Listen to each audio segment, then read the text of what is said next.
Hi అబ్బా, అందరికి hi అబ్బా. ఎట్లున్నారు? నేను బాగున్నా, మీరు బాగున్నారు? ఈరోజు మా ఇంట్లో ఏంది తెలుసా, గోవాకు. ఈరోజు గోవాకు తోటి నేను మా ఇంట్లోని పొట్టతోళ్ళు పెట్టి గోవాకేసి మంచిగా రుబ్బి తర్వాత వేసినాం అనుకో అబ్బా, జబర్దస్త్ ఉంటుంది.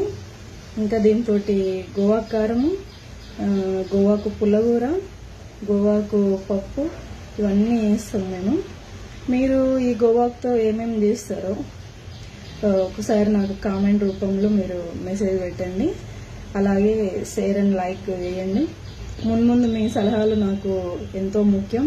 ఏమైనా మీరు చెప్పాలనుకున్నా నాకు అడ్వైజ్ ఇవ్వండి, నేను హ్యాపీగా రిసీవ్ చేసుకుంటాను. మీరైతే నన్ను సబ్స్క్రైబ్ చేసుకోండి, ఎందుకంటే నేను చేసేటి మీకు తెలియాలి కదా.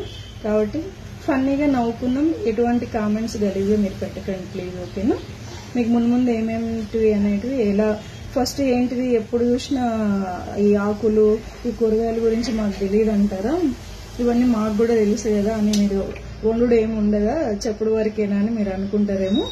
బట్ ఇప్పుడు చెప్పుకున్న తర్వాత చేయటం అనేది తర్వాత మొదలు పెడదాం, ఎలా చేయాలి ఏంటిది అనేది. ఎందుకంటే మీరందరు నాకు తెలియాలి కదా నేను ఏం చేస్తున్నా అనేది. మీకు తెలియాలంటే మీరందరు నన్ను లైక్ చేసి సబ్స్క్రైబ్ చేసుకున్నారంటే నేను ఏం చేసినా మీకు వస్తుంటది.